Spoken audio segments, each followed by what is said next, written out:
새벽 예배를 하나님께 드리도록 하겠습니다. 다 같이 사도신경으로 신앙 고백드립니다. 전능하사 천지를 만드신 하나님 아버지를 내가 믿사오며 그 외아들 우리 주 예수 그리스도를 믿사오니 이는 성령으로 잉태하사 동정녀 마리아에게 나시고 본디오 빌라도에게 고난을 받으사 십자가에 못 박혀 죽으시고 장사한 지 사흘 만에 죽은 자 가운데서 다시 살아나시며 하늘에 오르사 전능하신 하나님 우편에 앉아 계시다가 저리로서 산자와 죽은 자를 심판하러 오시리라. 성령을 믿사오며 거룩한 공회와 성도와 서로 교통하는 것과 죄를 사하여 주시는 것과 몸이 다시 사는 것과 영원히 사는 것을 믿사옵나이다. 아멘. 찬송가 218장 내 맘과 정성을 다하여서 함께 찬양 드리시겠습니다.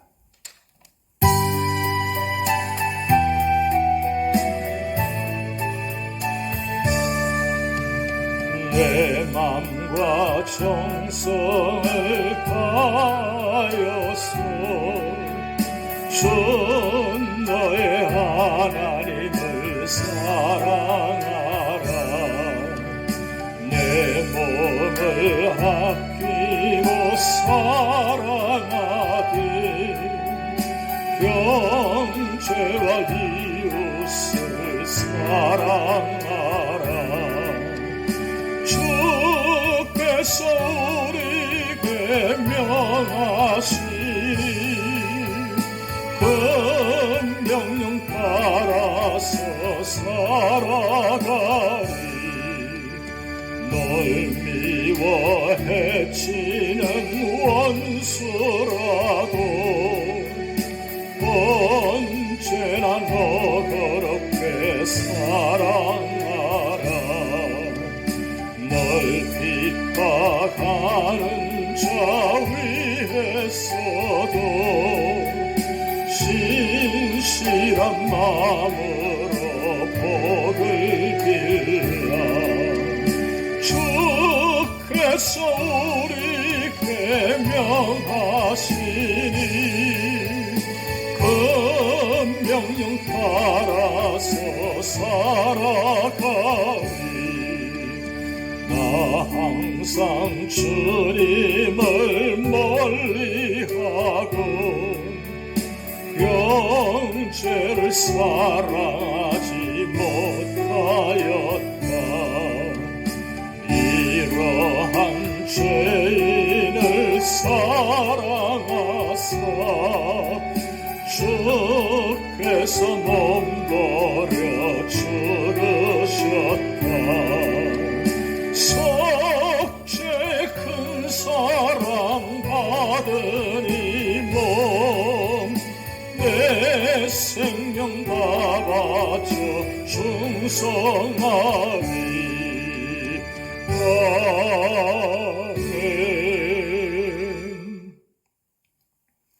오늘 우리 교회에 주신 하나님 말씀은 창세기 32장 1절에서 32절 말씀입니다.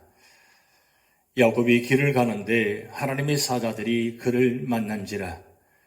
야곱이 그들을 볼 때에 이르기를 이는 하나님의 군대라 하고 그 땅 이름을 마하나임이라 하였더라. 야곱이 세일 땅 에돔 들에 있는 형 에서에게로 자기보다 앞서 사자들을 보내며 그들에게 명령하여 이르되 너희는 내 주 에서에게 이같이 말하라. 주의 종 야곱이 이같이 말하기를 내가 라반과 함께 거류하며 지금까지 머물러 있어사오며 내게 소와 나귀와 양떼와 노비가 있으므로 사람을 보내어 내 주께 알리고 내 주께 은혜 받기를 원하나이다 하라 하였더니 사자들이 야곱에게 돌아와 이르되 우리가 주인의 형 에서에게 이른즉 그가 400명을 거느리고 주인을 만나려고 오더이다. 야곱이 심히 두렵고 답답하여 자기와 함께한 동행자와 양과 소와 낙타를 두 떼로 나누고 이르되 에서가 와서 한 떼를 치면 남은 한 떼는 피하리라 하고 야곱이 또 이르되 내 조부 아브라함의 하나님 내 아버지 이삭의 하나님 여호와여, 주께서 전에 내게 명하시기를 내 고향 내 족속에게로 돌아가라. 내가 내게 은혜를 베풀리라 하셨나이다. 나는 주께서 주의 종에게 베푸신 모든 은총과 모든 진실하심을 조금도 감당할 수 없사오나 내가 내 지팡이만 가지고 이 요단을 건넜더니 지금은 2때나 이루었나이다. 내가 주께 간구하오니 내 형의 손에서 에서의 손에서 나를 건져내시옵소서. 내가 그를 두려워함은 그가 와서 나와 내 처자들을 칠까 겁이 나기 때문이다. 주께서 말씀하시기를 내가 반드시 내게 은혜를 베풀어 내 시로 바다에 셀 수 없는 모래와 같이 많게 하리라 하셨나이다.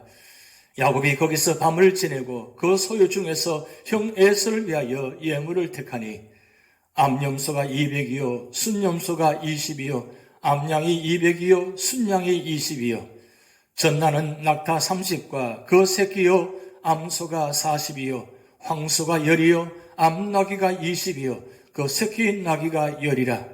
그것을 각각 때로 나누어 종들의 손에 맡기고 그의 종에게 이르되 나보다 앞서 건너가서 각 때로 거리를 두게 하라 하고 그가 또 앞선 자에게 명령하여 이르되 내 형 에서가 너를 만나 묻기를 내가 누구의 사람이며 어디로 가느냐 내 앞에 것은 누구의 것이냐 하거든 대답하기를 주의 종 야곱의 것이요 자기 주 에서에게로 보내는 예물이오며 야곱도 우리 뒤에 있나이다 하라 하고 그 둘째와 셋째와 각 때를 따라가는 자에게 명령하여 이르되 너희도 에서를 만나거든 곧 이같이 그에게 말하고 또 너희는 말하기를 주의 종 야곱이 우리 뒤에 있다 하라 하니 이는 야곱이 말하기를 내가 내 앞에 보내는 예물로 형의 감정을 푼 후에 대면하면 형이 혹시 나를 받아주리라 함이었더라.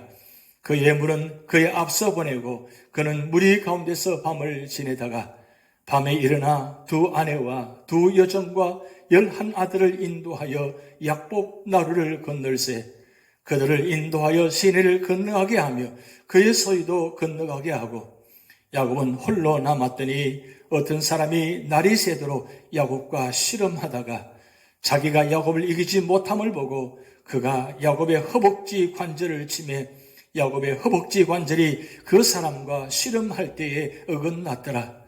그가 이르되 날이 세려하니 나로 가게 하라. 야곱이 이르되 당신이 내게 축복하지 아니하면 가게 하지 아니하겠나이다. 그 사람이 그에게 이르되 내 이름이 무엇이냐? 그가 이르되 야곱이니이다. 그가 이르되 내 이름을 다시는 야곱이라 부를 것이 아니요 이스라엘이라 부를 것이니 이는 내가 하나님과 및 사람들과 겨루어 이겼음이니라. 야곱이 청하여 이르되 당신의 이름을 알려주셔서 그 사람이 이르되 어찌하여 내 이름을 묻느냐 하고 거기서 야곱에게 축복한지라. 그러므로 야곱이 그곳 이름을 버니엘이라 하였으니 그가 이르기를 내가 하나님과 대면하여 보았으나 내 생명이 보존되었다 함이더라. 그가 버니엘을 지날 때에 해가 돋았고 그의 허벅다리로 말미암아 절었더라. 그 사람이 야곱의 허벅지 관절에 있는 둔부의 힘줄을 쳤으므로 이스라엘 사람들이 지금까지 허벅지 관절에 있는 둔부의 힘줄을 먹지 아니하더라. 아멘. 오늘 창세기 32장에서는 과거 야곱이 에서의 족장권을 속임수로 빼앗음으로 인해 분노의 칼을 갈고 있었던 형 에서를 상면할 것에 대해 큰 두려움을 느끼며 당면한 이 문제를 해결하기 위해 온갖 노력을 다하는 내용이 기록되어 있습니다. 그런데 넓은 의미로는 제31장부터 제35장까지는 모두 야곱의 귀향기사로 볼 수 있습니다. 이처럼 야곱의 귀향기사를 상세히 기록하는 것은 선민 이스라엘의 민족사에 있어서나 전체 구속사에 있어서나 언약의 후손 야곱이 향후 구속사의 무대가 될 약속의 땅으로 돌아오는 사건이 갖는 의미가 그만큼 크기 때문입니다. 즉 도도한 구속사의 물결이 아브람과 이삭에 이어 야곱에게까지 이르렀으나 그가 약속의 땅을 떠나 있었으며 구속사의 주역으로서의 삶을 살지 못했으나 이제 다시 약속의 땅으로 그 발길을 돌림으로써 이제 구속사의 거대한 물결이 또다시 약속의 땅에서 언약의 후계자 야곱에게 밀려와 그를 중심하여 향후 전개되어져 가는 것입니다. 한편 야곱은 가나안 귀향과 때맞춰 제31장에서는 외삼촌 라반과 화해하고 본장과 33장에서는 형 에서와 화해하며 제34장, 35장에서는 베델 서원을 중심으로 하나님과 관계를 회복하는 내용이 기록되고 있습니다. 이처럼 야곱은 구속사의 주역으로서의 역할을 감당하기 위해 먼저 남을 잘 속이는 자요, 믿음이 약한 자로서 가지고 있던 과거 여러 죄악된 속성으로 인하여 생겨난 갈등과 잘못을 다 청산하여야 했던 것입니다. 이는 오늘날의 구속사의 주역인 성도가 이 세상을 살아감에 있어 그 마음 자세가 어떠해야 함을 보여주는 동시에 가나안이 상징하는 바 영적으로 하나님 나라에 들어가기 전에 인간은 과거의 모든 죄의 문제를 정화시키고 해결해야 함을 보여주고 있습니다. 이제 야곱이 약속의 땅으로 귀향하기에 앞서 전날 제27장에서 축복을 속여 빼앗은 일로 생긴 형 에서와의 갈등 해결을 위해 준비하는 내용이 기록된 본장의 세부 내용을 살펴보겠습니다. 첫 번째로는 1절, 2절 말씀을 통해서 야곱과 하나님의 군대의 만남의 장면입니다. 본문은 야곱이 길라 산지에서의 라반과의 미스바 화친 언약 이후 계속해서 가나안으로 귀향하는 도중 하나님의 사자, 곧 하나님의 군대를 만나는 장면입니다. 본질상 영적 존재인 천사들은 하나님의 부리는 영으로서 하나님의 영광을 호위하고 하나님의 백성을 보호하는 일을 주 임무로 하는 것입니다. 이러한 천사들이 일찍이 20여 년 전 야곱의 도피 여행 당시에 나타났을 뿐 아니라 이제 다시금 야곱의 가나안 귀향길에 나타난 것은 언약의 후산 야곱이 다시 가나안으로 돌아오는 것을 환영하고 하나님께서 야곱과 처음부터 지금까지 시종일관 함께 하셨음을 보여주기 위함이라고 할 수 있습니다. 그러나 무엇보다도 여기서 천사들이 야곱에게 나타나는 중요한 이유는 지금까지 당한 어려움보다도 더 큰 위험이 야곱 앞에 도사리고 있기 때문입니다. 즉 라반은 단순히 재산상의 이유 때문에 야곱을 쫓아왔지만 그의 형 에서는 장자권 문제로 20년 동안 복수의 칼을 갈면서 야곱의 생명을 노리고 있었던 것입니다. 이러한 상황 하에서 하나님은 천사들을 보내 두려움 중에 있는 야곱을 위로하고 용기를 북돋아 주고자 하신 것입니다. 이처럼 하나님은 자기 백성을 연단시키기 위하여 여러 가지 시련을 주시기도 하지만 그 시련 뒤에는 반드시 특별한 위로도 아울러 예비해 두고 계시는 분이십니다.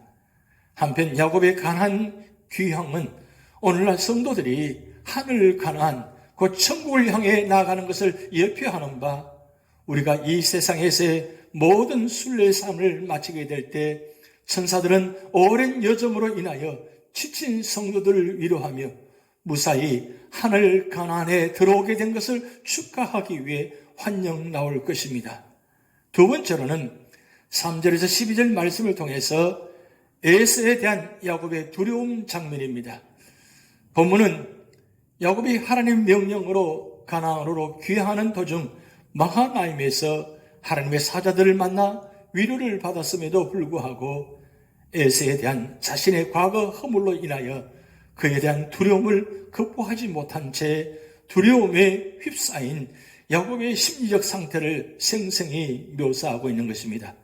즉 야곱은 화친을 목적으로 보낸 사자들의 충격적인 보고 곧 에서가 400인을 거느리고 온다는 보고에 안절부절하면서 위기를 넘기기 위한 방안 마련에 급급해함은 물론 급기야는 두렵고 답답한 심정으로 하나님께 자신의 처지를 간절히 탄원하기에 이른 것입니다. 그런데 이와 같이 야곱이 에서를 두려워한 궁극적인 원인은 그에 대한 하나님의 사랑과 보호가 부족했기 때문이 아니라 하나님의 보호와 동행에 대한 그 믿음이 부족했기 때문입니다. 즉 하나님께서는 일찍이 베델 언약을 통해 약속하셨고 이제 하나님의 군대까지 보내어 야곱을 위로하며 야곱과 함께 하심을 보여주셨음에도 불구하고 아직 그 야곱은 하나님을 전적으로 신뢰하고 의지하는 믿음이 부족했던 것입니다. 아직까지도 야곱의 삶의 주인은 바로 그 자신이었으며 하나님은 단지 조상들의 신에 불과했던 것입니다.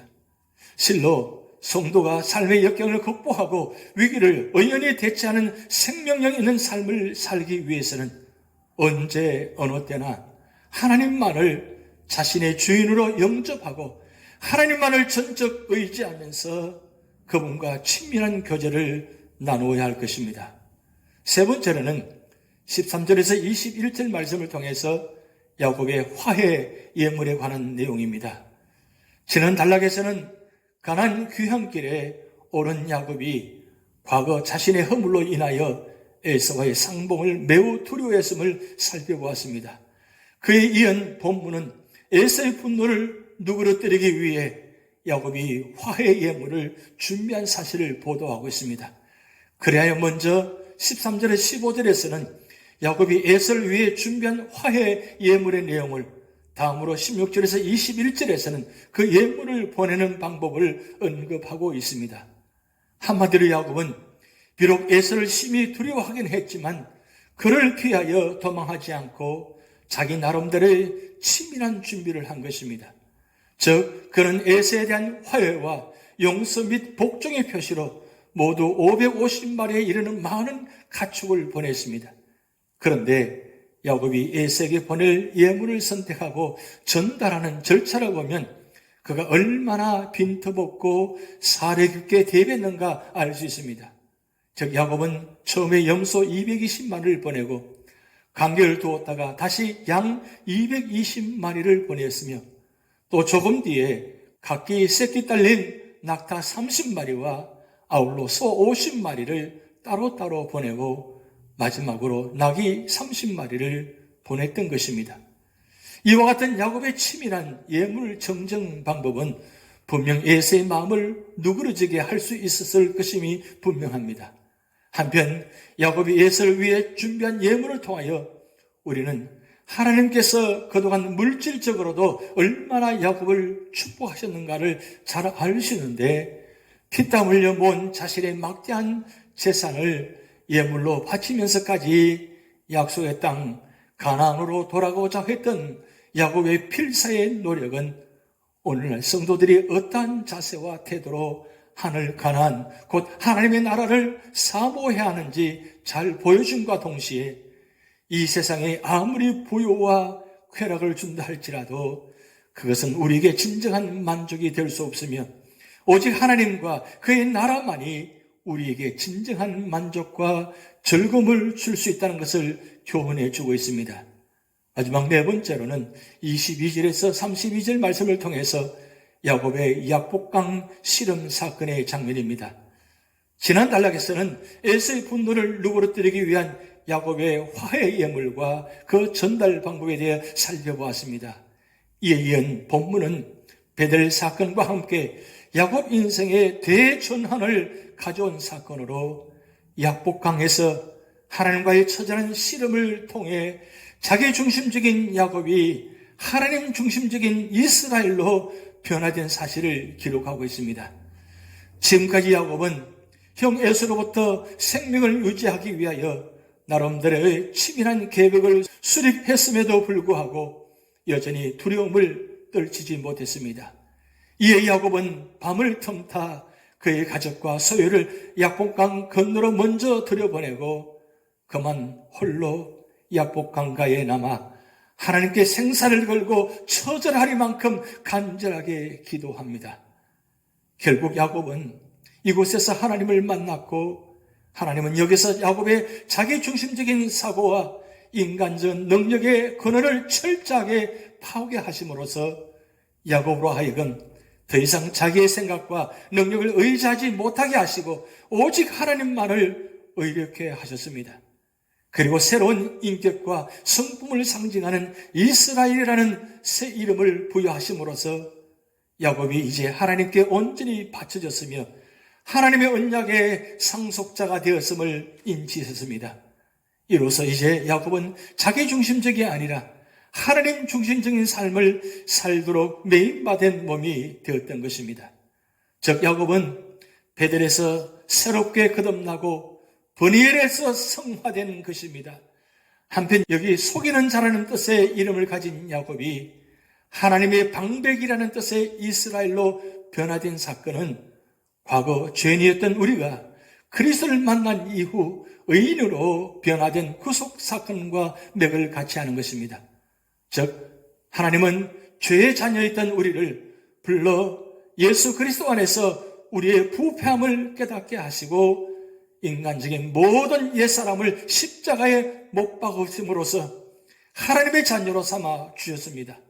그 결과 하나님은 우리에게 새로운 성품의 소유자, 곧 구속 백성이 되었음을 뜻하는 그리스도인이라는 새 이름을 부여하시고 앞으로는 하나님의 뜻대로만 살게 하신 것입니다. 창세기 32장의 교훈을 통해서 살펴보면 첫 번째는 야곱은 하나님의 명령과 보좌하심 속에서 하란을 떠나 고향 땅을 향해 오고 있음에도 불구하고 형 에서가 400명을 이끌고 그를 만나러 온다는 두려운 일을 당하였습니다. 이스라엘 백성이 애굽에서 나올 때도 그러하였습니다. 그들이 애굽을 떠나는 것은 하나님의 분명한 뜻이었습니다. 그러나 그들이 애굽을 떠난 후에 직면한 첫 번째 어려움은 홍해라는 큰 바다와 그들을 뒤쫓아오고 있는 애굽 왕 바로의 병거들이었습니다. 그들은 구름기둥과 불기둥으로 인도하시는 하나님의 인도하심을 따라 왔음에도 불구하고 그런 일을 당하였습니다. 예수님의 제자들이 갈릴리 바다에서 겪은 풍랑들도 그와 비슷하였습니다. 그들은 배에 오르신 예수님을 따라 배를 타고 갈릴리 바다로 건너고 있었을 때 큰 풍랑을 만났습니다. 성도는 하나님의 명령과 보좌하심 속에서 행함에도 불구하고 때때로 어려운 일을 만나게 됩니다. 시편 34편 19절 말씀에 의인은 고난이 많으나 여호와께서 그 모든 고난에서 건지시는도다라고 말하고 있습니다. 그러므로 우리는 성경적으로 바르게 살려고 함에도 불구하고 어려운 일이 있을 때 이상하게 생각하지 말고 낙심하지도 말고 더욱 인내하며 살아계신 섭리자 하나님을 소망해야 될 것입니다. 두 번째로는 야곱은 어려운 문제 앞에서 그의 조부의 하나님, 그의 부친의 하나님, 또 그에게 나타나셔서 하란을 떠나 고향으로 돌아가라고 명하셨던 하나님 앞에 기도하였습니다. 그는 11절 12절 말씀을 통해서 내가 주께 간구하니 내 형의 손에서 에서의 손에서 나를 건져내시옵소서. 내가 그를 두려워하오면 그가 와서 나와 내 처자들을 칠까 겁냄이니이다. 주께서 말씀하시기를 내가 정녕 내게 은혜를 베풀어 내 시로 바다에 셀 수 없는 모래와 같이 많게 하리라 하셨나이라고 고백하고 있습니다. 어려운 문제 앞에서 우리가 해야 할 가장 중요한 일은 기도하는 것입니다. 야곱이 가족과 소유물을 2대로 나누거나 형을 위해 9대나 선물을 준비하는 것이 하나님께서 주신 지혜의 방법일지는 몰라도 참 해결책은 기도의 응답입니다. 하나님의 도우심만이 최선의 해결책인 것입니다. 마지막 세 번째로는 야곱은 날이 새도록 하나님의 사자와 씨름하며 당신이 내게 축복하지 아니하면 가게 하지 아니하겠나이다라고 말하며 끈질기게 간구하였습니다. 그의 간절한 사모함은 하나님의 사자의 응답을 받아내었습니다. 누가복음 18장에 보면 주께서는 한 과부가 불의한 재판관에게 날마다 와서 간청하는 바를 그 불의한 재판관이 들어주었다는 이야기를 하시면서 하물며 하나님께서 그 밤낮 부르짖는 택하신 자들의 원한을 풀어주지 아니하시겠냐고 교훈하셨습니다. 우리는 하나님 앞에 때때로 강청함의 기도, 즉 끈질기 기도와 낭망치 않고 항상 기도를 올려야 할 것입니다. 오늘 창세기 32장을 통해서 야곱의 그의 하나님 앞에 매달리는 모습을 보았습니다. 오늘 우리도 우리 삶의 자리에 어떤 고난과 역경이 다온다 할지라도 하나님 앞에 매달리시기 바랍니다. 밤새 부르짖으시기 바랍니다. 간구하시기 바랍니다. 그러면 하나님께서 여러분의 강청함을 보시고 반드시 하나님께서 정하신 때 놀라운 방법으로 응답해 주시기를 간절히 축복해 드립니다. 다 같이 기도하시겠습니다. 하나님 아버지, 형 에서를 만나기 전 하나님 앞에 온 몸을 던져 온 마음을 던져 기도하는 야곱의 모습을 보았습니다. 하나님, 그 간절함으로 강청함으로 하나님께 기도함으로 응답받은 것처럼 오늘 우리 삶의 자리에도 어떤 문제가 다가오고 우리 삶에 있다 할지라도 하나님, 야곱처럼 온몸을 던져 기도하게 하시고 간절히 부르짖게 하시고 간절히 하나님에 엎드리게 하시고, 그래서 우리의 기도하는 모습을 보시고 하나님께서 축복으로 응답하는 역사가 있게 하여 주시옵소서. 오늘 우리의 삶의 자리에 아픔과 고통들이 있습니다. 하나님께서 축복하여 주셔서 모두가 다 응답받는 축복의 역사가 있게 하여 주시옵소서. 오늘의 한 삶을 전폭적으로 주님께 맡겨오며 예수님의 이름으로 축복하며 기도하옵나이다. 아멘. 다 같이 주기도문 하시겠습니다. 하늘에 계신 우리 아버지여, 이름이 거룩히 여김을 받으시오며 나라에 임하옵시며 뜻이 하늘에서 이룬 것 같이 땅에서도 이루어지이다. 오늘날 우리에게 일용할 양식을 주옵시고 우리가 우리에게 죄지은 사하여 준 것 같이 우리 죄를 사하여 주옵시고 우리를 시험에 들게 하지 마옵시고 다만 악에서 구하옵소서. 대개 나라와 권세와 영광이 아버지께 영원히 있사옵나이다. 아멘.